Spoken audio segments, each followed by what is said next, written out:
Assalamualaikum warahmatullahi wabarakatuh. Kami dari kelompok 13 mata kuliah Ulumul Hadis yang beranggotakan Argo Saputro Gali Darmawan, Helmi Novista Amalia, dan Takwiyah Nurul Ulfa akan menyampaikan materi mengenai hadis tematik muamalah. Yang pertama yaitu pengertian hadis secara umum.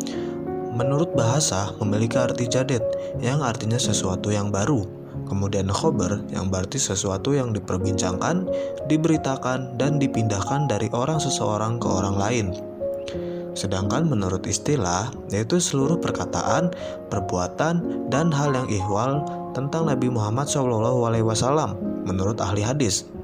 Sedangkan menurut ahli usul yaitu semua perkataan, perbuatan, dan takrir Nabi Muhammad SAW yang berkaitan dengan hukum syara dan ketetapannya. Maudhu'i merupakan sebutan lain dari hadis tematik. Secara bahasa berasal dari kata maudhu'un, merupakan isim maf'ul dari kata wadha'a yang berarti masalah atau pokok permasalahan. Secara etimologi, kata maudhu'i berarti meletakkan sesuatu atau merendahkannya. Maka yang dimaksud tematik adalah mengumpulkan hadis-hadis yang terpecah dalam kitab-kitab hadis yang terkait dengan topik tertentu. Nah, barulah disusun dengan sebab-sebab munculnya atau dengan penjelasan dan pengkajian dalam masalah tertentu. Lebih lanjut, metode tematik sebenarnya hampir sama dengan metode tafsir tematik, di mana sama-sama merupakan salah satu cara untuk menafsirkan ayat Al-Quran. Hanya saja praktiknya lebih kompleks, di mana dalam metode hadis tematik seseorang harus memperhatikan kualitas hadisnya terlebih dahulu. Apakah merupakan hadis yang sahih ataukah tidak? Sedangkan dalam metode tafsir tematik, hal tersebut tidak diperlukan, karena Al-Quran sudah pasti kebenarannya. Metode ini perlu dilakukan karena mengingat Nabi Muhammad terkadang menyampaikan perkataannya kepada beberapa orang sahabat yang tidak disampaikan kepada sahabat yang lain. Terkadang pula sebuah hadis dalam riwayat yang satu jalur sanad berbeda dengan riwayat yang kedua. Begitu pula terdapat banyak riwayat hadis yang kadang-kadang disampaikan dengan ringkas, sedangkan dalam riwayat yang lain disampaikan dengan panjang lebar padahal berada dalam satu tema yang sama. Kemudian yang ketiga adalah muamalah. Secara bahasa, muamalah artinya bertindak, berbuat, dan mengamalkan.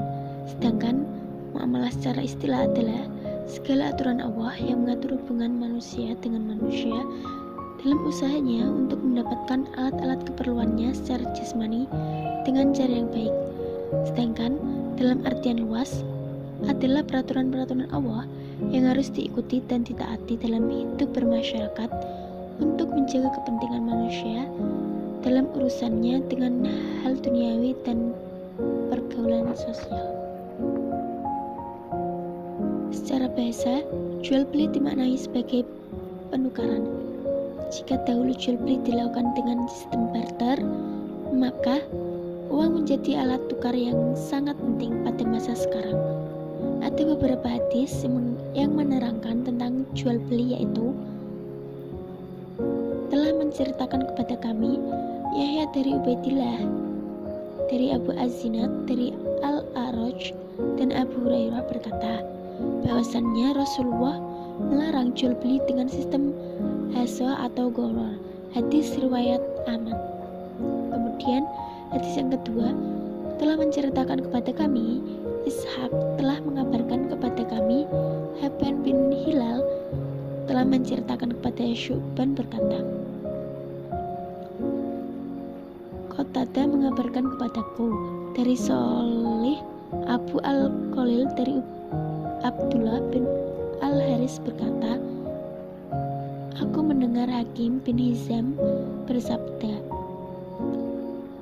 orang yang melakukan jual beli boleh melakukan qiyar selama keduanya belum berpisah, atau sabda beliau, hingga keduanya pisah. Jika keduanya jujur dan menampakkan cacat dengannya, maka keduanya diberkahi dalam jual belinya, dan menyembunyikan cacatnya dan berdusta, maka dimusnahkan keberkahan jual belinya. hadis riwayat Bukhari. Pengertian ihtikar secara etimologis disimpulkan oleh Bukhari Muslim bahwa unsur utama ihtikar adalah menahan dan menyimpan. Tujuan dari tindakan ini terkadang adalah ketika suatu produk yang ditimbun sudah langka di pasar, kemudian akan dijual oleh oknum tertentu dengan harga yang tinggi. Nah, ada beberapa hadis yang turut membahas tentang ihtikar ini. Pertama, telah menceritakan kepada kami, Yazid telah mengabarkan kepada kami, Asba bin Zaid telah menceritakan kepada kami, Abu Bashir dari Abu Az-Zahiriyah, dari Katsir bin Murrah al-Madrami, dari Ibnu Umar, dari Nabi Muhammad SAW. Barang siapa menimbun makanan hingga 40 malam, berarti ia telah berlepas diri dari Allah Ta'ala dan Allah Ta'ala telah berlepas diri darinya.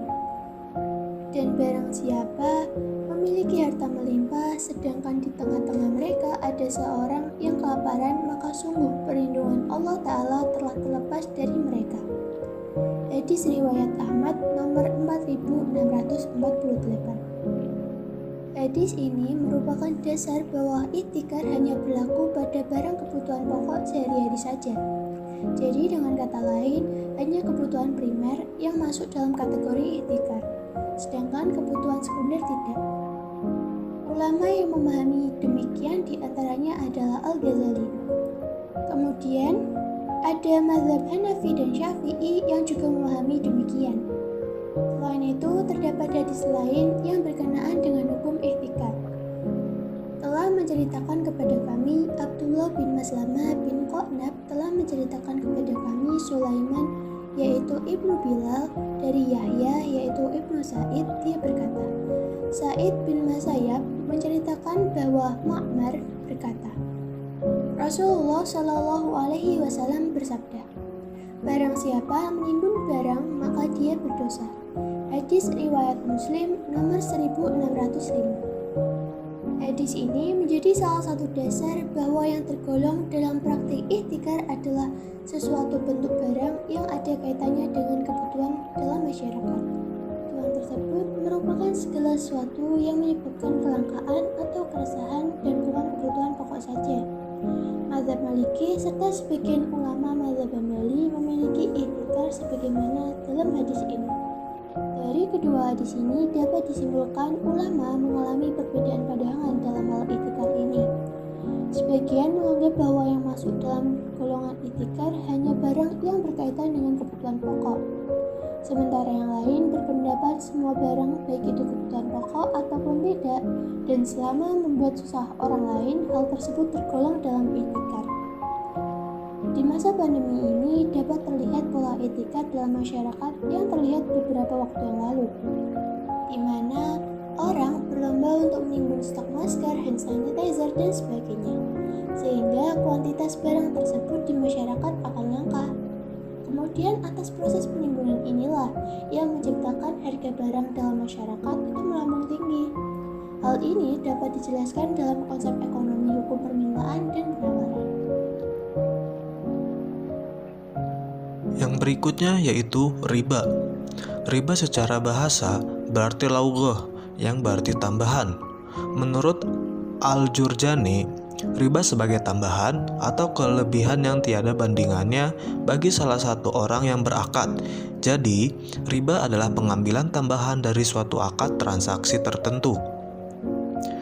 Terdapat salah satu hadis tentang riba, yaitu telah menceritakan kepada kami Muhammad bin Sabah dan Zuhair bin Harb dan Utsman bin Abu Syaibah dari Jabir radhiyallahu anhu berkata, Rasulullah shallallahu alaihi wasallam melaknat pemakan riba, pemberi makan riba, dan dua saksinya. Dan beliau bersabda, mereka berdua itu sama. Hadis riwayat Muslim. Sekian presentasi kami dari kelompok 13 mengenai hadis tematik muamalah. Akhir kata, wassalamualaikum warahmatullahi wabarakatuh.